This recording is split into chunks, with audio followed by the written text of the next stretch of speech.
So today is a very exciting day. Black Widow goes home with her owner again. I had her doing some fender flares, coilovers, and just a couple other minor touches. So that is done, and she is heading out and Assassin is heading in. There's quite a bit of plans happening for that I'm extremely excited about. But we're gonna have some fun. Once the car is in the garage, I will then give you guys a full detail rundown about what's happening or what's in the walk. But I'm excited. Hope you guys are as well. And I'll see you in a couple minutes. Peace out. So, as you guys can see, Assassin is in the garage. Great. There's a couple things that I need to iron out before I go any further in terms of starting her. For example, I have my little blackboard there with 4 things on the list, but that is soon to grow to about 10, 20. Spring is quickly approaching, so I want to make sure that I give myself sufficient time to get everything good, set, ready to go. Kind of backstory: the last couple years, like 2 years after installing the engine, I drive it during the summer. But the first summer that I got it running, it was flawless. It was working good, no issues whatsoever. Just had to get tuned out to turn up the boost and see how much you make. Then end up lifting ahead, but it was okay. I had fun with it. So now I have my build heads in here on a stock block with cosmic head gaskets.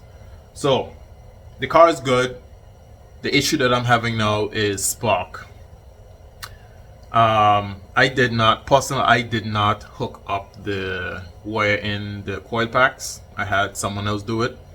So I don't know what happened in the process, but it's not holding anymore. So I have spark on every cylinder. No, I have spark on number 1 cylinder, number 1 coil pack, but no spark on the others. I checked the coil packs, everything checked out good. The coil packs work perfectly fine.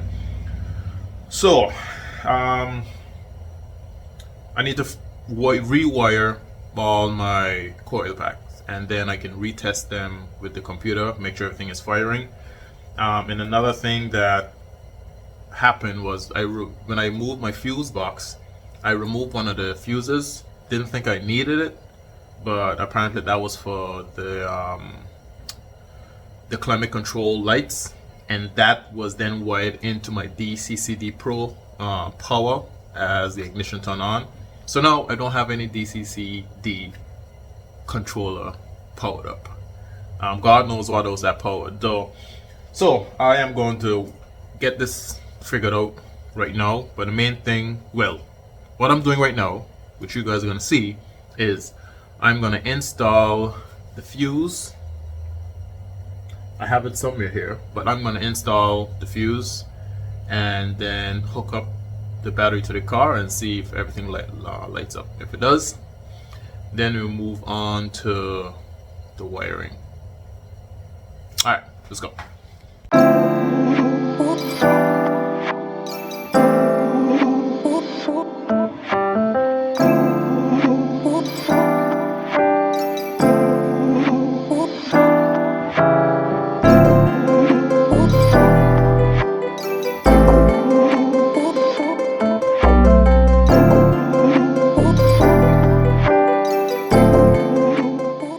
Alright guys, so this is where we are. This is my fuse box under my fender, and I thought I had a missing fuse, which was this one, but it's there, so it's not missing. So now I'm gonna go through inside the car and figure out which fuse is possibly blown on the inside. But while I'm here, I am just gonna remove some of these fuses and add some dielectric grease, just to keep some of the water out from contaminating the fuse box. I have everything well sealed off, so I'm not worried about that at all. But better be safe than sorry. So let me just remove all of these plugs and stuff, and then put everything back together, and then check inside of the car and figure out why it's not working on the inside. So might have a blown fuse, so we would have to check that out.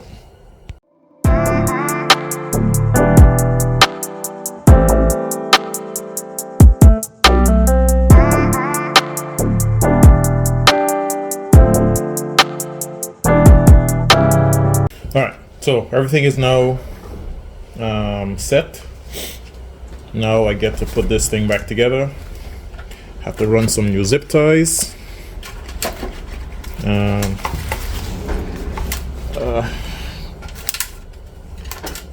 Anyway, have to run some new zip ties, and then I put back on the fender. Well, before I put back on the fender, I just want to check on the inside of the car and make sure I figure out what's going on before I put everything back together. And don't worry about this stuff. This isn't rust.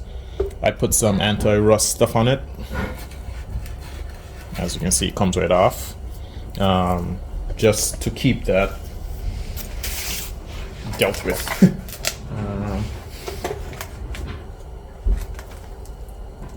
But for the most part, everything is good. Very, very, very good. Alright, let's go. So guys, upon further investigation as to why my lights aren't turning on, is because I disconnected the plug that goes here and cut them all so I can clean up the wiring, so this stuff doesn't turn on. Surprise, freaking surprise. Totally forgot about that. But my DCCD Pro, my map DCCD, is getting power, is getting ground, is getting everything to work, but it is not turning on. So I have a very strong feeling that my DCCD controller isn't working. So I am going to contact Nemesis to see if there is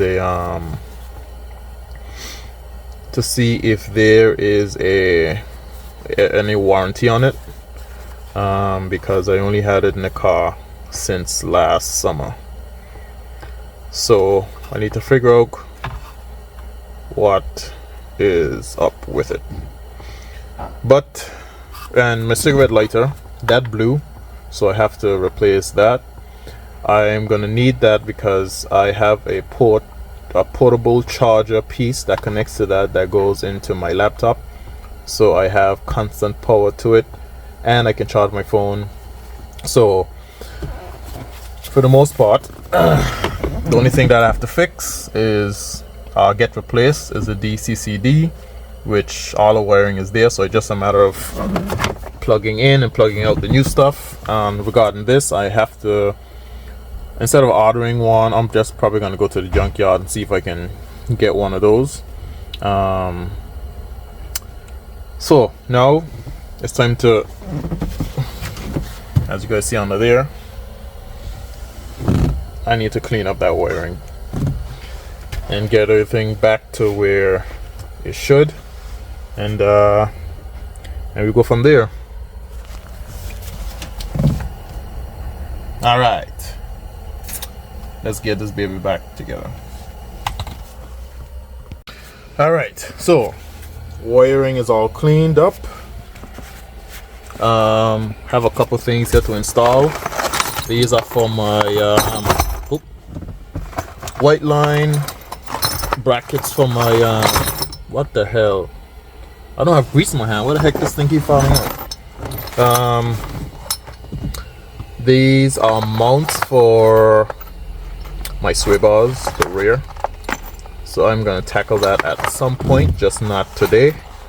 Now we'll go look at my my blackboard there and see what is next on the agenda, because I figured out the wiring issue. Well, there is no wiring issue. I thought there was a wiring issue because I totally forgot I unplugged these stuff, but my cigarette lighter has to be replaced. I need that, especially if I'm driving to Toronto. I like having my computer here to monitor a couple things. If not, my phone, usually I have a cigarette lighter charger for my phone, so I need that going. So as of right now, your boy is gonna clean up that piece right there. I don't like seeing that.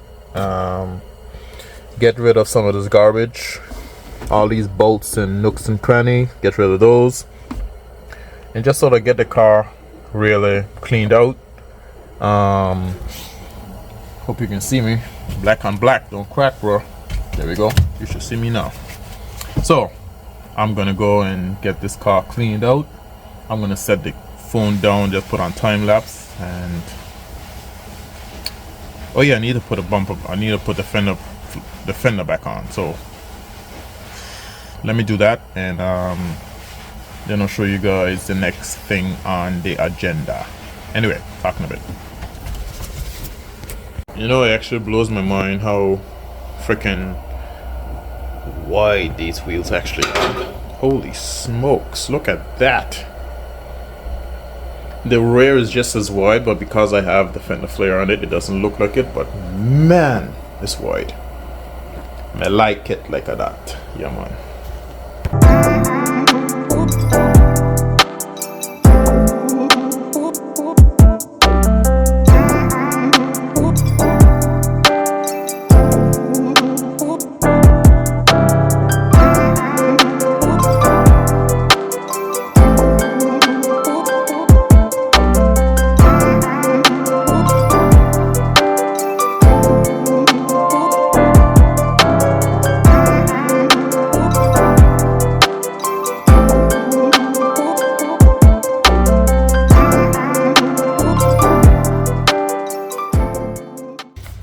Alright, so now that I figured out the wiring issue, as you guys can see, there is literally no space in between the fender and well, there is space, but it is drivable.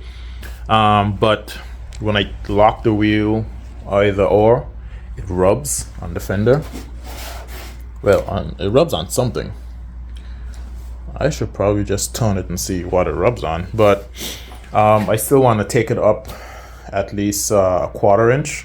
So yeah, that's what I'm gonna do now. Take that down and jack it up and try and raise it up if I can get it up. If not, they're gonna stay just where it is. But yeah, let's go and get that done.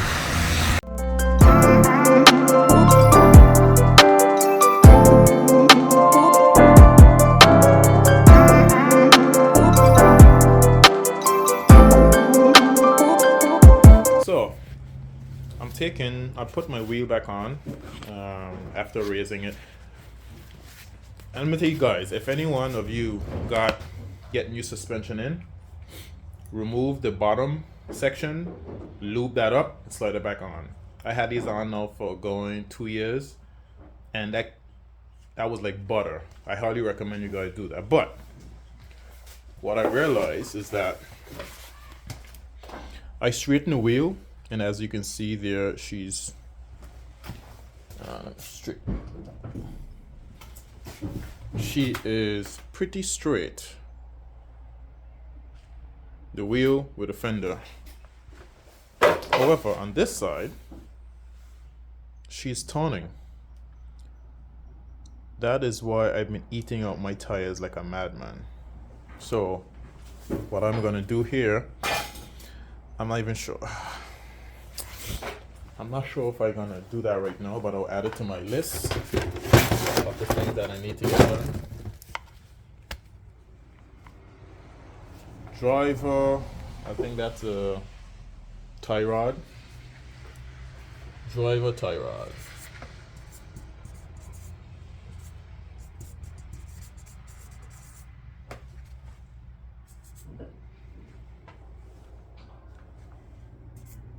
Okay, so driver tie rod. I definitely need to get that dealt with.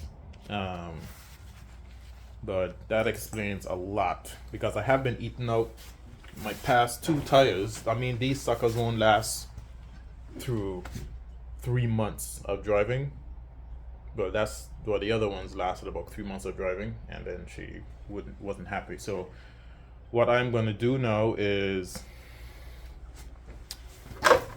raise this side here. I have the jack ready. I'm going to raise this side, do the coilovers, raise it. Oh shucks, I forgot to measure.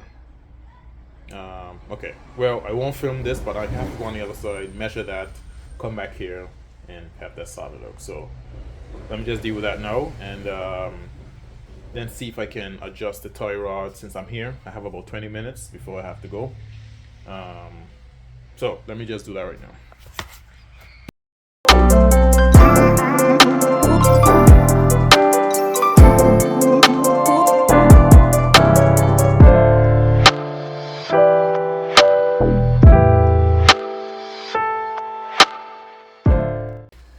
Alright, so as you guys can see, it is now pretty straight. Well, that side is. And this side here is on literally the same angle as the other side. So I am extremely happy with that. That was actually much easier than I thought, because I thought the area would have been rusted out. Oh, I got some money. Yeah, I thought it would have been like seized due to corrosion and years and years and years, because I got this car a long time ago and it was sitting outside for a couple years. So I'm actually happy that I got it all figured out. Anyway, so that's it for today, guys. Tomorrow I will be tackling the rest of my list. I'll come up with a list tonight and run it by you guys, but as of right now, that's it. I will see you guys tomorrow. Anyway, thanks for watching. Peace out.